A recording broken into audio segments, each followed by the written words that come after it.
Welcome to the very first episode of Designing the Future Textiles and Transformation Talks, Alexa inquires, powered by Performance Days. I'm very honored to have Ana Kristiansson with us, a trailblazer in the world of sustainable fashion and apparel entrepreneurship. Ana is the founder and creative director of Desinder, an innovative design agency established in 2007 that has collaborated with over 50 brands globally. Through Desinder, Ana and her team of expert freelancers and consultants offer bespoke solutions in branding, design, and sustainability, ensuring that each project is tailored to the unique needs of their clients.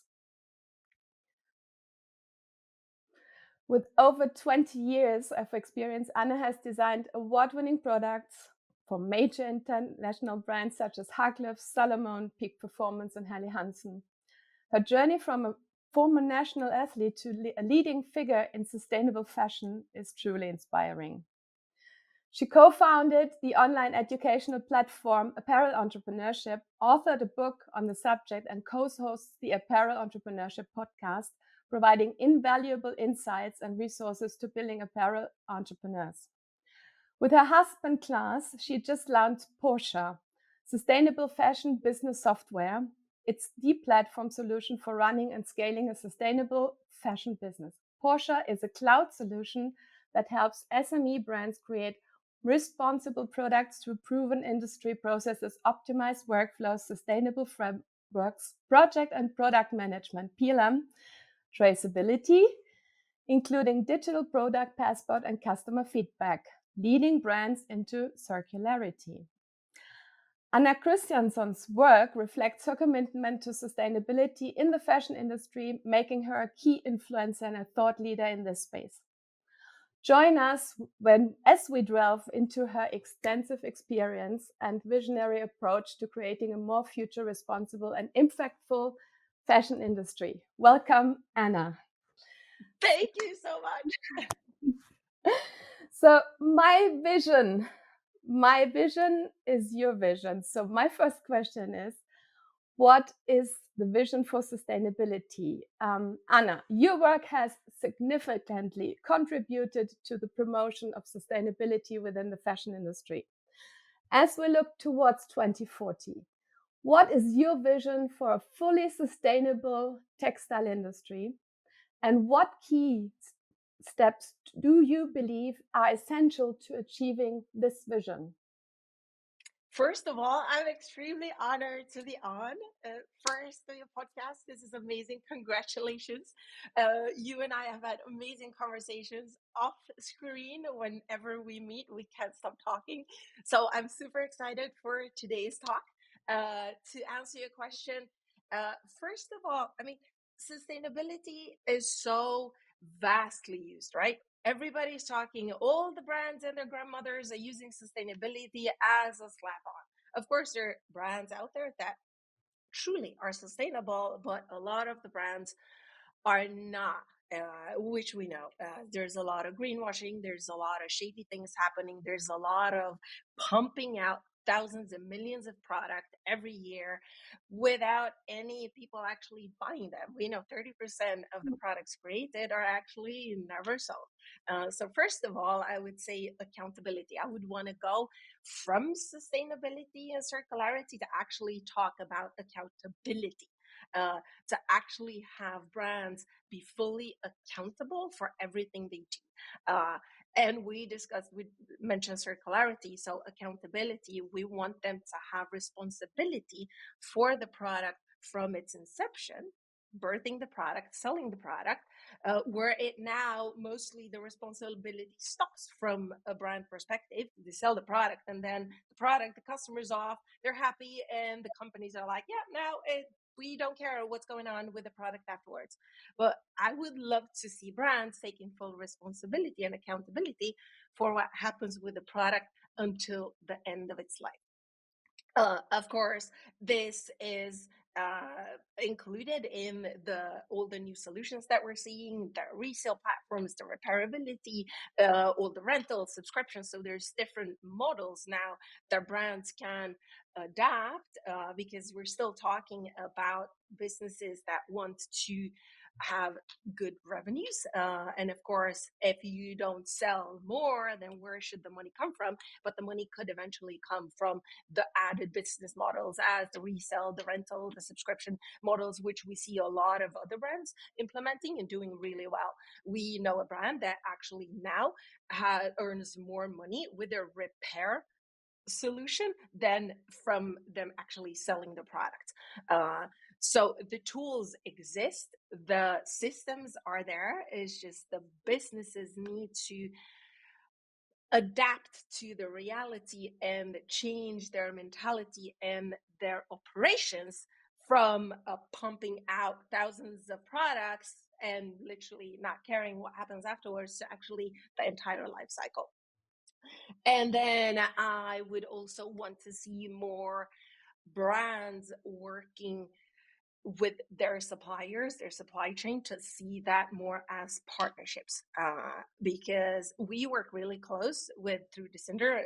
We have super solid partnerships with a lot of suppliers, a lot of manufacturers. I've been myself to over 150 manufacturers, factories around the world, and it's when you actually work together with your supply chain and literally like you, it's a win-win, and don't see it as that suppliers and manufacturers work for you.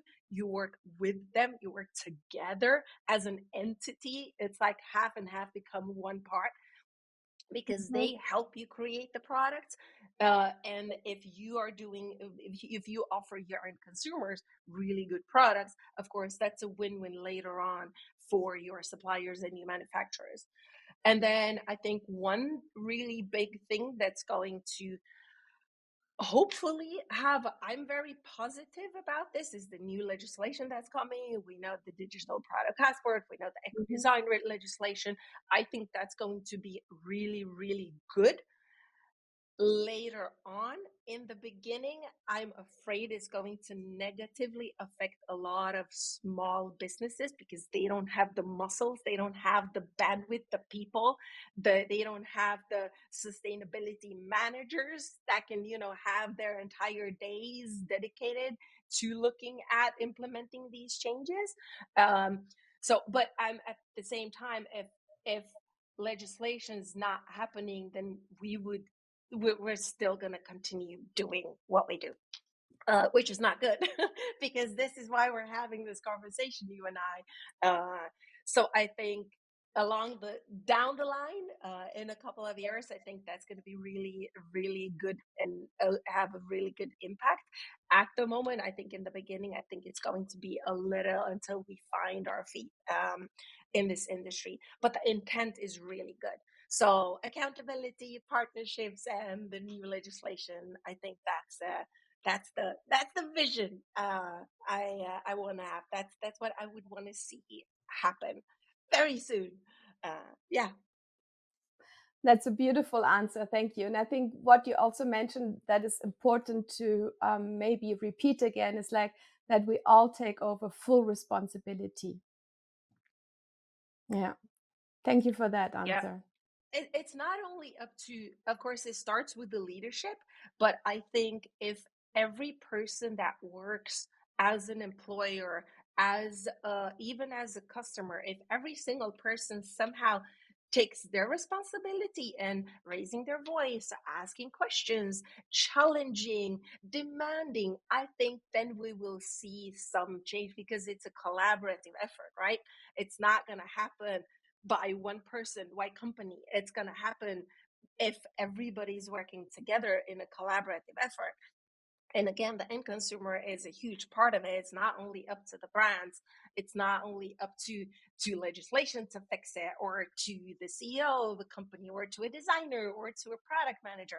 It's up to everybody. And I think everybody can actually make a change, even a tiny one. Baby steps. Baby steps. Yeah, thank you.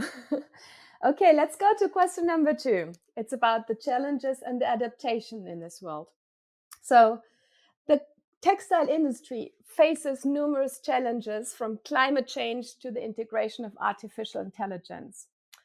How does Desinder adapt to these changes? And what strategy have you implemented to ensure your project remain future-oriented and resilient?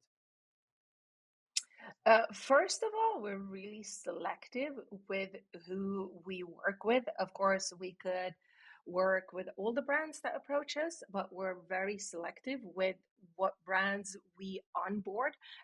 First of all, they need to have a true purpose and they need to have sustainability goals. So we have almost like a checklist with the companies that we work with. And then also when we work on products, because of course what we do strategy, we do branding, but when we actually work on the actual design and the actual product, we always have like a checklist, making sure that the products that we create together with the client, that they kind of pass a certain checklist. So for example, that there's it's the product has a reason of being, or that the components that are used are durable and as sustainable as possible, that we can repair the product, that what happens to the afterlife, that there's some sort of a storytelling, that there's some sort of a concept that the customer can latch onto and understand why they should buy that product. So there is a certain flow on how we do things and who we work with. And I think when we choose the right partner, then of course magic happen, because both of us work on the same values and work towards the same goal, instead of us trying to constantly convince clients, because then it's like you're in a love partnership. Like you can't convince the other partner to love you. They need to love you as much as you love them, and then you drive together towards a beautiful future. Is the same when having clients, and you know this as well from your own business. You need to have the same values and the same goals together. So first of all, we in the beginning make sure that we do have the same goals. And in terms of AI tools, of course, AI is not going to go anywhere, and it's not going to replace people's, work. It's not going to. It's more, AI is whatever you want it to be. So we just need to learn to adapt to AI and learn to use it. For us, we use it a lot in content creation. We use it a lot in ideation, in for inspiration purposes. But then there's always, of course, the human touch afterwards to make sure that what's created has, again, the correct frame and the correct purpose. But we do use it, and sometimes we see that, of course, we can speed up work, and also in terms of ideation, when sometimes you're limited to what you have in your own head. As a creative, we're 5 people in our team, so of course we do have our team meetings and everybody discussing, everybody's working on their own projects. But you're limited somehow to the heads that we have. And of course AI is unlimited resources, is an unlimited creativity. So of course it gives us a lot of really interesting curveballs, I would want to say. And in terms of content creation, of course, it goes without saying, it's like we can, create content and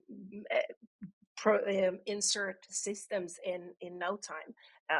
Whilst before you would have to outsource it to maybe get a consultant in, now we don't really need to do that. So AI has been massive as well. Of course, meaning that we can do more with less.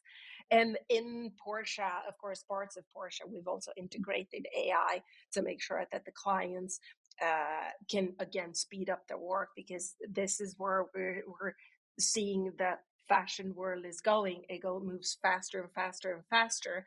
We want products to be faster to uh, into the shops, but we want the right products to get to the customer's hand. So we've worked a lot with the Porsche and the tools inside the frameworks inside Porsche, through AI, to support the customers that use Porsche to actually understand and get faster to seeing what are the right products and trying to get those right and creating those right products, getting them faster to the end consumer. That's very cool. But I absolutely agree with you, because I started really also really integrating AI as intelligent assistant assistancy to me. So, I mean, like Microsoft calls it like copilot, but it's like a copilot, you know, it's like you can consult, you can research in seconds. I mean, you can say, tell me about these parts, and it just spits you out everything you need, and you can put it together and concentrate it. And but AI will never actually um, uh, take away your imagination, your inspiration, everything. You have your intuition as a human. I mean, it's like always the most important in the end of the day is the human to human, but AI can be our assistancy and help us to have more time actually for the creative part, and to perform better and to contribute better.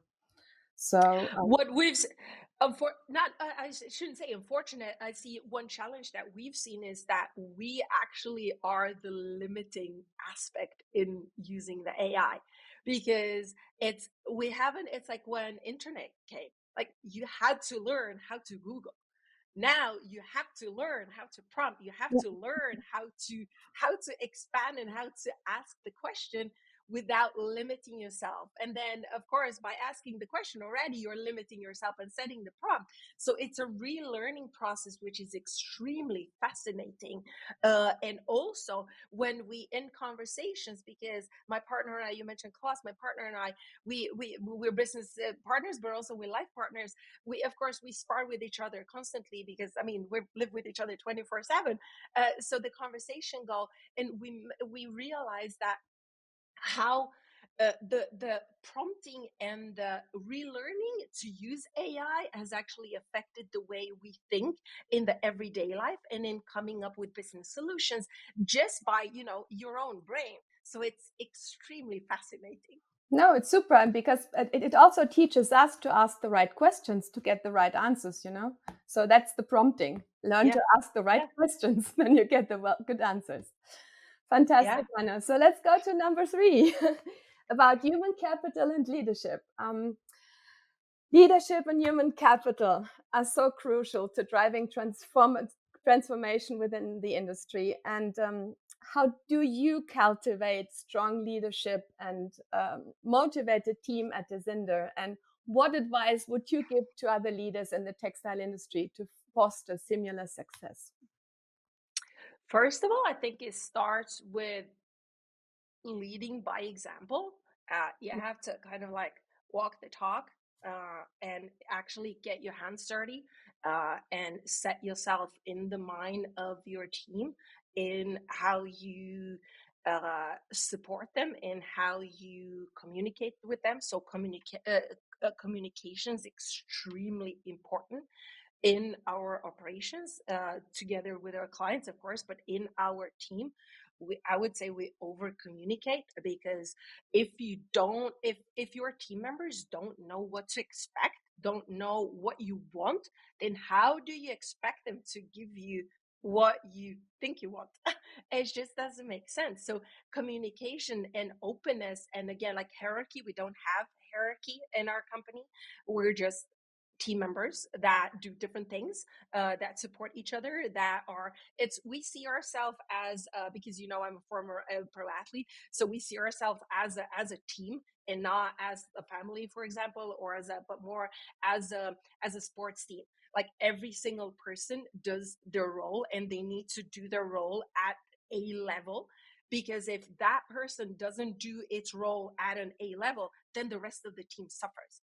And if that person doesn't support the rest of the team at the needs of the team, then the team suffers and the project suffers and the client suffer. So we see ourselves more as a sports team, and we actually have brought in quite a lot of my own sports background into this, and thinking and mentality into how we operate the team. And of course another thing is expectations. So of course through communication there's also the expectation to let your team know what is expected of them, what is actually their role. Of course the role might change for us something, because we have so many businesses. A person works sometimes on a lot of different projects on a lot of different companies at the same time. So it's really crucial that we explicitly tell them what our expectations are, what they need to do, what they need to deliver. And for us, it's never about time, how much time they spend. It's for what they actually deliver. So we don't care. All our team is remote, except for, of course, myself and my partner that work in our office. But our team is remote. And we bring on team members from around the world because we have such a close network with people. And we bring them on depending on different projects. But we don't care if they spend 1 day or 1 week to do a project. We pay them and we work with them on the deliverables. So I think and the same goes for us. I mean, our clients don't really care how much time we've spent on something. They care that we deliver. Most probably we over deliver on their expectations. So, and also to check in constantly with the team. My partner's really great with this. He's a super good people like a person. He's really good with getting to kind of like the depth with our team, and kind of like knowing and sensing things and just having the conversation. And if someone wants to elevate, wants to do something differently, then they do that. But it's again that letting them know and having a conversation on where are you now? Are you happy with what you're doing? Just again, expectations. This is the purpose. This is what you're supposed to do. No, yes, then we continue and we move on from there.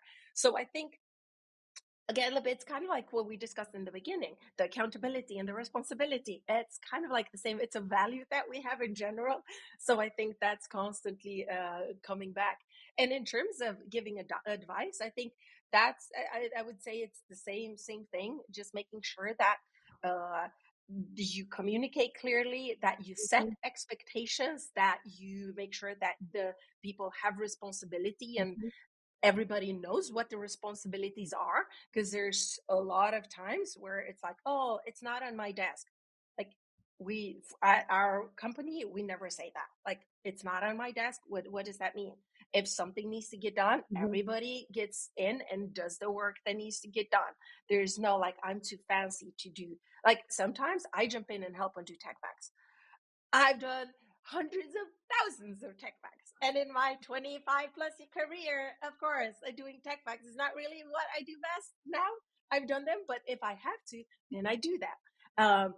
So it's again, like, everybody supports each other. And yeah, I think with those combinations, I think you don't need, and also we never micromanage. Like, I hate micromanagement. I think it's because I've always hated when I've been micromanaged, and that feeling Mm. that someone doesn't trust you to do the job properly. Yeah. Like, you've employed me, then I'm the person to do this job. Let me do the job. If I have any questions, I ask you, but don't come and kind of like hoover over me, asking me questions, trying to kind of like, if I have a responsibility, I do it. Then let me be. And it's the same approach that we have with our team. Never micromanage ever. Perfect. I absolutely love what you're saying, because I think it's really the people that will make your prosperity in your company. So it's so important to be a team. And I love the idea of going from sports team spirit, because this is what counts. I mean, everyone hand in hand. Great. So time is running, and I Yes. talked with you. But let's go to question number 4, which is a very, very important question for me. The consumer engagement. So my question is, engaging the consumers in the sustainability efforts is crucial for the success of sustainable fashion. So what strategies have you found most effective in educating and motivating consumers to support and invest in sustainable fashion choices? It's not only one thing. First of all, of course, it comes through education. A lot of brands do a lot of phenomenal things, but they don't communicate it. The customers don't know why they should buy this product versus this product. They don't know what the materials are. They don't know where they are manufactured. They don't know what the unique selling point is. They don't know why they should even care. They have no idea. So I think, from first of all, we see some really good, super strong brands that are growing like crazy. What do they all have in common? They're almost like their own like media. They have their own media houses, which is like they communicate more than almost they produce products. because they tell people why they do things, how they do things. They engage, they grow a community. So again, this community aspect is not just a fancy word. I think it's a part of the bigger scope, actually, in Mm. helping the customers understand and support you in why you care. Why do you produce the product? What is the reason and the purpose, and the reason, and like, why do you bring out products to the world more than, of course, make money? What's the function of your garments? And I think education is something that a lot of brands are really, really shit at. And I think it's super easy now. Social media is free. You've got YouTube, it's almost free. You, of course, you need a camera and a microphone and all that.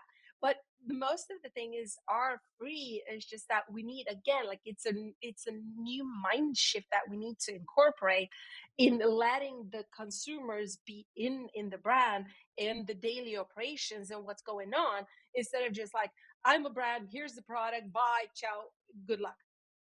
And then another thing I see, which is happening with the younger demographic, is the gamification. I mean, I've got my own teenagers, and their gamification is everything for them. So implementing the mentality of, how do we make this fun? How do we make education fun? How do we make this purchasing behavior, consumer behavior, washing, repair system, like, how do we make sustainability, a circularity, fun for consumers to engage with? To make an app today, it doesn't cost you much. But again, it's like, it could be, it's a fraction of your marketing budget for 1 month. Yeah. But again, it needs to be something that, as the leadership, wants to do.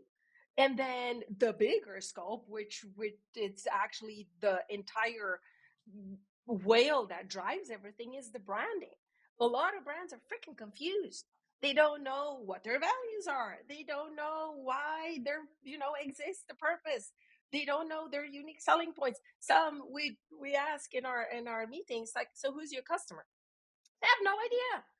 They show us a cute presentation Incredible. that a marketing agency has done for them, with, personas, naming, age, how much they earn, what car they drive, etc. And then we ask, so is this actually is this actually the customer that actually pays for your product? Silence. I don't know. So again, like, if you don't know your customer, how do you know what to give them? And of course, if you, as a brand, know your values, then you can get trust from your customers, and then you get loyalty, and then you get returning customers that support you and build your brand. But it's about the bigger scope. For us, more than 50% of our business is now strategy, which is fantastic, we think, because it's a huge issue. So yeah, I would say it's those three: focus on your brand, who you are, gamification, make it fun for your customers, and just educate the crap out of them. Perfect. Thank you. Let's do it. And we exceeded our 25 minutes, but I want to ask you the last question from my five, which is the legacy question, which is so important to me before we go to the very small impact we want to leave in the end of the day. So the question is, Anna, as we conclude this incredible, insightful conversation, I'd like you to ask about your legacy. What is the lasting impact you hope to leave on the textile industry? And what advice would you give to the next generation leaders and innovators striving to create a more sustainable and responsible future? From a professional level, of course, education, which is why we do what we do. And now we don't only educate, we also have the tools through Desinder, of course, the strategy and the actual design and product development, but also now through Porsche, which is a framework, it's a tool, it's integrated. If you don't know what to do, then it's actually integrated in the system. So it supports brands phenomenally to transcend into becoming and being sustainable and circular. But I think what I want and what I'm fighting for, and also from this conversation, it always comes back to doing the right thing. Also from a personal level, is just doing the right thing. I want brands, customers, partners, that everybody to get back to some sort of a high moral, and understand that actually doing the right thing is the right thing to do, and it will pay even more than not doing the right thing. And everybody knows what I'm talking about. Everybody knows, So that's I think what I want to lead, just like doing the right thing. Of course, through education, information, the software, the tools, everything, we provide that, and all our information is mostly free. But I think just having people to double think, to choosing to do the right thing. Yeah. Beautiful. Thank you. Anna, that was such a fantastic conversation in between the two of us. And I'm so grateful we had this and having you had in my very first episode. And let's go to the one that made the big or the small change. So what I would like to install with you up from today is the small change. So let's find a small habit that you and I will follow you, install up from tomorrow, that can lead in the end of the day to a big change in the future. What would that be for you? Oh, tough question. I think trying to eat up all the food that we have in our refrigerator instead of throwing food away. That could be a good one, because there's room for improvement. And let's do that. I love that. Making sure nothing goes to waste. No food scraps go to waste ever. Making sure heating and eating it up again. That's a good one. Would it be easy for you to follow that too? I will follow you. I love it. And maybe the audience is inspired to do that too, so that with each episode, we make a small change that leads to a bigger change. Thank you for this very first episode. Thank you, Anna, for participating. I'm very, very grateful that it was with you. And let's continue and try to do our very best in this world to make it a bit greater. Thank you very much, everybody. Thanks so much for having me. It was a great chat, and I look forward to listening to your future podcast interviews. Thank you. Thank you. Bye-bye. And to our wonderful listeners, remember, the future of textiles is in your hands. So let's weave sustainability into every stitch. After all, a stitch in time saves 9. As we reflect on today's conversation, Anna shared her compelling vision for a fully sustainable textile industry by 2040, emphasizing the need for accountability, partnership, and the legal legislation. I find Anna's approach to cultivating leadership by leading by example and fostering a sports team spirit at Desinder absolutely inspiring. Engaging consumers in sustainability is crucial. Anna's strategies effectively educate and motivate consumers, highlighting the importance of their role in supporting sustainable fashion. Finally, she shared her vision for her very personal legacy and the enduring impact she hopes to have on the textile industry, offering inspired advice to future leaders about always doing the right thing. Her journey and insights remind us of the power of innovation, resilience, and leadership in transforming the textile industry. Thank you for being part of this important conversation, Anna. Thank you everyone for tuning in to Designing the Future Textiles and Transformation Talks Alexa Inquires, powered by Performance Days. And don't forget to subscribe, like, and share our podcast. Anna's references will be linked in the show notes.